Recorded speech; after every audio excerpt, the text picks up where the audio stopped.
नमो महद्भ्योऽस्तु नमः शिशुभ्यो नमो युवाभ्यो नम आवटुभ्यः ये शिक्षकाः गामवधूतलिङ्गाश्चरन्ति तेभ्यः शिवमस्तु राज्ञाम्। सर्वेभ्यो नमो नमः। पुनः एकवारम् अहम् अद्य अत्र उपस्थितः अस्मि। सभी को नमस्कार। मैं फिर से एक बार आप सभी के समक्ष उपस्थित हूँ। हमने जैसा कहा कि आज हम संस्कृत गद्यांश की चर्चा करते हैं और पूर्व वीडियो से भी चर्चा करते हुए आ रहे हैं। उसमें एक सामान्यतया विशेष बात जो बताई थी उसमें प्रत्यय के विषय में बताया था। तो ये जो कक्षा है आपका प्रत्यय विशेष कक्षा है जिसमें कि 3 से 4 प्रश्न पूछे जाते हैं। तो इदानीं वयम आरंभम कुर्मः। देखिए प्रत्यय क्या होता है? प्रत्यय होता है, देखिए कोई भी शब्द है, जैसे मान के चलिए एक शब्द है धन, ठीक है? तो धन के पर में जो धन शब्द है इसके पर में जो पर यानी आगे जो लगता है उसे हम प्रत्यय कहते हैं। तो प्रत्यय दो प्रकार के होते हैं, एक कृदंत प्रत्यय होता है और एक तद्धित प्रत्यय होता है। हालांकि प्रत्यय के विषय में व्याकरण शास्त्र में बहुत विस्तृत चर्चा है, लेकिन हमें उन चर्चाओं पर ध्यान नहीं देना है। बस जो सीटेट या तत्संबंधी गद्यांश संबंधी परीक्षा है उन परीक्षाओं में पूछे जाने वाले प्रश्न को दृष्टिगत करते हुए इस अध्याय को समाप्त करना है और प्रत्यय के विषय में हमें जानकारी इकट्ठा करनी है और उत्तर देना। हमारा लक्ष्य है कि लक्ष्यवत व्याकरणम। यदि हमारा व्याकरण ही लक्ष्यवत है तो हमारा उद्देश्य और हमारा अध्याय भी लक्ष्यवत होना चाहिए। तो हमारा जो लक्ष्य है वो प्रत्यय को जानना। तो तद्धित दो प्रकार का होता है, यानी प्रत्यय दो प्रकार का होता है, एक होता है कृदंत प्रत्यय और एक होता है तद्धित प्रत्यय। तो कृदंत प्रत्यय जो धातु अर्थात क्रिया के साथ जो लगता है उसे हम कृदंत प्रत्यय कहते हैं और जो शब्दों के साथ लगता है उसे हम तद्धित प्रत्यय कहते हैं। और हमारा जो लक्ष्यवत उद्देश्य है वो कृदंत प्रत्यय है। कृदंत प्रत्ययों में भी देखिए मैंने बताया था कि आपको त्वा, ल्यप, तुमुन और उसके बाद तबियत, अनियर, त और शानच। तो देखिए एक पहला प्रत्यय, दूसरा प्रत्यय, तीसरा, चौथा, पांचवा, छठा, सातवां और आठवां, इस संपूर्ण प्रत्यय को मैंने 3 अध्याय में बांटा। देखिए पहला अध्याय आपका ये तीनों प्रत्यय है, दूसरा अध्याय आपका ये तीनों प्रत्यय है, इधर के तबियत, अनियर और त, और जो है तीसरा जो अध्याय है वो ये 7वां और 8वां यानी क्षत्रि और सानच प्रत्यय है। देखिए तो प्रथमो अध्याय कृदंत प्रत्यय में हम जो है ये 3 प्रत्यय को हमने जैसा कि ये पूर्व में कहा है कि इन तीनों प्रत्ययों के विषय में जो 8 प्रत्यय है ये यही प्रत्यय आपके जो है सीटेट या गद्यांश संबंधी जहां भी प्रश्न पूछे जाते हैं ये 8 प्रत्यय विशेषतया पूछे जाते हैं। तो हमने 3 भागों में जो इस गद्यांश को बांटा है, इस गद्यांश को या इस अध्याय को जो बांटा है, यानी पहले के 3, फिर दूसरे अगले के 3 और 7वां और 8वां। तो पहला जो अध्याय यानी प्रथम भाग जो है उस प्रथम भाग में हमने 3 प्रत्यय को रखा है, त्वा प्रत्यय, ल्यप प्रत्यय और तुमुन प्रत्यय। हम पहले से ही चर्चा करते हुए आ रहे हैं कि जहां पर भी गत्वा, हसित्वा, पठित्वा इस तरह का रहेगा वहां पे त्वा प्रत्यय हो जाएगा। उसमें भी जहां पर पूर्व में उपसर्ग लग करके और अंतिम में य शेष बच जाएगा वहां पे ल्यप प्रत्यय हो जाएगा। और जिसके बाद तुम या तुम रहेगा वहां पे तुमुन प्रत्यय हो जाएगा। दूसरे अध्याय में हम त प्रत्यय, तबियत प्रत्यय और अनियर प्रत्यय के बारे में चर्चा करेंगे और जो तीसरा भाग है उसमें हम क्षत्रि और सानच प्रत्यय के बारे में बात करेंगे। चलते हैं, सबसे पहला भाग जो हमारा है ये त्वा, ल्यप और तुमुन। उसके बाद इनसे हम गद्यांश अभ्यास करने का भी प्रयास करेंगे। तो चलिए उद्देश्यगतया जैसा कि मैंने यहाँ पहले भी कहा है कि ये जो 3 भागों में बांटा है, पहला भाग, दूसरा भाग और ये अंतिम में 7वां और 8वां तीसरा भाग, ये इन 3 कक्षाओं में यानी 3 भाग में हम इसको समाप्त करने वाले हैं और इस प्रत्ययों के साथ साथ हम एक एक गद्यांश भी अभ्यास करेंगे। चलिए देखते हैं। प्रथम भाग हमारा है त्वा, ल्यप और तुमुन। ठीक है, चलिए देखिए त्वा प्रत्यय जैसे देखिए पठ धातु है और उसमें एक त्वा प्रत्यय लग जाने से पठित्वा बन गया। ठीक है, उसके बाद गम धातु है, उसमें एक त्वा प्रत्यय लग जाने से गत्वा बन गया। दा धातु है, उसमें एक त्वा प्रत्यय लग जाने से दत्वा बन गया। क्री धातु है, उसमें एक त्वा प्रत्यय लगने से कृत्वा बन गया। दृश्य धातु है, उसमें एक त्वा प्रत्यय लगने से दृष्टवा बन गया। स्था धातु है, उसमें क्त्वा प्रत्यय लगने से स्थित्वा बन गया। श्रु धातु है, इसमें क्त्वा प्रत्यय लगने से श्रुत्वा बन गया। भू धातु है, उसमें क्त्वा प्रत्यय लगने से भूत्वा बन गया। नी धातु है, उसमें क्त्वा प्रत्यय लगने से नीत्वा लग गया। तो ये सारे, तो जो पहला प्रत्यय हमारा तीनों प्रत्यय में था क्त्वा प्रत्यय है, जिससे ये देखिए यहाँ पर इस तरह की, तो कहने का अर्थ है कि जब भी विकल्प में क्त्वा प्रत्यय से संबंधित पूछा जाए तो वहां अंतिम में क्त्वा रहेगा। अब अगला है तुमुन। तुमुन प्रत्यय भी बहुत सरल है, जैसे तुम है, पठितुम, गंतुम, जहां पे तुम या अष्टुम लग जाए, तुम वो भी केवल दृश्य धातु में लगता है। द्रष्टुम, कर्तुम, दातुम, गंतुम, स्थातुम, श्रोतुम, भवितुम, नेतुम। तो ये आपको समझना है, यहाँ पे त्वा प्रत्यय है तो यहाँ त्वा लग गया, यहाँ तुमुन है तो यहाँ तुम लग गया। और ल्यप प्रत्यय है, ल्यप प्रत्यय में देखिए सम क्या है, एक उपसर्ग है, और उपसर्ग के बारे में भी हम विशेष रूप से एक अध्याय तैयार करने का प्रयास करेंगे।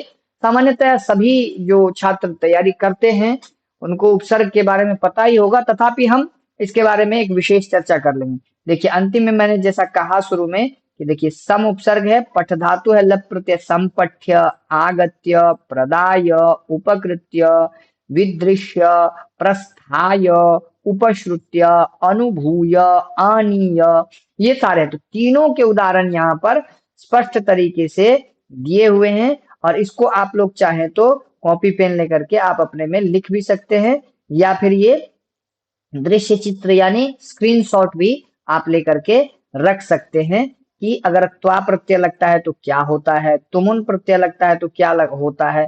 ठीक है, देखिए पढ़ना ये नहीं कि अगर कोई अधिक पढ़ रहा है तो वो अधिक से अधिक उत्तर को परीक्षा में दे पाएगा। आप कम पढ़िए, लेकिन जितना हम पढ़ रहे हैं उसको स्पष्टतया सही तरीके से पढ़िए। तीन प्रत्यय हमने चर्चा करनी है, त्वा, तुमुन और ल्यप। और सीटेट या कोई भी गद्यांश आधारित परीक्षा में उतना विस्तृत अर्थ नहीं पूछता, बस आपको प्रत्यय पकड़ लेना है। जैसे संपठ्य कहीं पर है तो बस फट से पकड़ लेना कि यहाँ पे उपसर्ग है, यहाँ पे यो है तो ल्यप प्रत्यय हो जाएगा, यहाँ पे तुम है तो तुमुन प्रत्यय हो जाएगा, और त्वा है तो त्वा प्रत्यय हो जाएगा। यही बातें की है। चलिए देखते हैं, अब इससे आधारित हम गद्यांश करने का प्रयास करते हैं। मैं पहले से ही बताता हूं कि जब भी हम गद्यांश करेंगे तो उसके अंतिम पद को पकड़ेंगे, अंतिम पद को पकड़ेंगे। और हमने अभी चर्चा की है, इन तीनों प्रत्ययों के विषय में चर्चा की है। ये देखिए इन तीनों त्वा, ल्यप, तुमुन, इन तीनों प्रत्ययों के विषय में अभी हमने चर्चा की है। जो पहला अध्याय है हमारा, पहला अध्याय यही है, इसके बारे में चर्चा की है। दूसरा अध्याय ये तीनों प्रत्यय है, और तीसरा अध्याय ये दोनों प्रत्यय है। इन इन तीनों के बारे में 3 कक्षाओं में हम जानने का प्रयास करेंगे। अभी हमारा ये जो है पहला अध्याय है, तो इसको देखिए। इस पे हमने यहाँ पर देखिए इन सारे जो शब्द है उन सभी को चर्चा कर ली है। अब देखिए कहता है कि गत्वा, गत्वा इति पदे कः प्रत्ययः। तो यदि आप उत्तर देने में समर्थ हैं तो जो आपकी कमेंट बॉक्स है या टिप्पणी मंजूषा है उसमें कर करके आप उत्तर दे सकते हैं। देखिए तो इसका गत्वा में कौन सा प्रत्यय होगा, गत्वा में ल्यप होगा, त्वा होगा, तुमुन होगा या क होगा। जल्दी से बताएं इसको कमेंट बॉक्स में करके।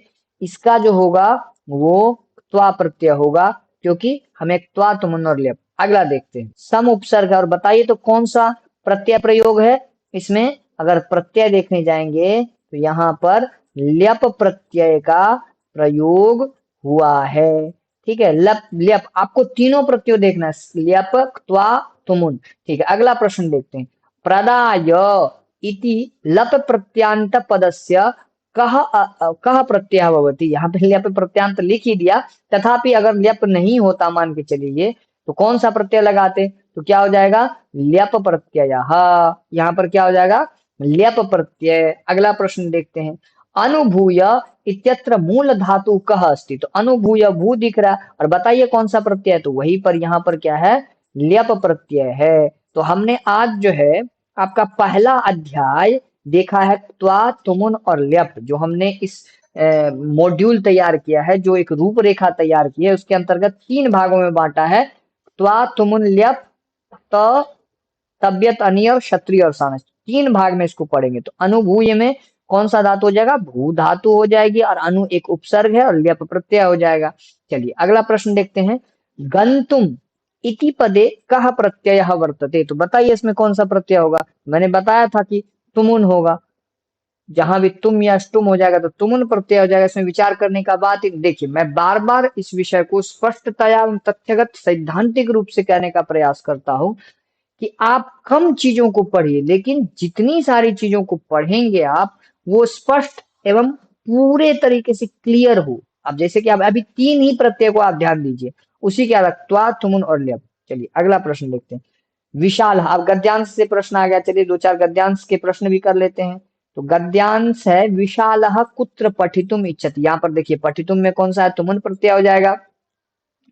तो विशालः कुत्र पठितुम इच्छति स्म, तो पढ़िए, एकदा विशालः नाम कश्चित् बालकः विद्यालये पठितुम इच्छति। कितना आसान है, विद्यालये पठितुम। तो यहाँ पे प्रश्न और उत्तर में, विकल्प में बी इसका उत्तर स्पष्टतया शुद्ध एवं सार्थक होगा। अगला प्रश्न देखते हैं।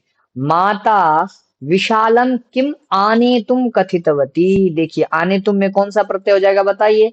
आनेतुम में तुमुन प्रत्यय होगा। तो देखिए क्या है?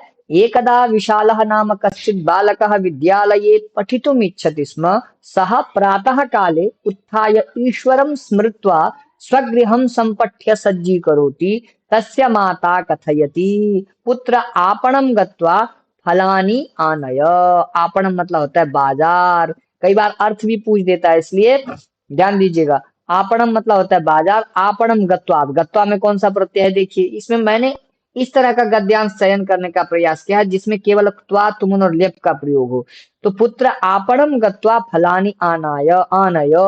तो क्या है? माता विशालम किम आनेतुम कथितवती। ठीक है, तो किम आनेतुम?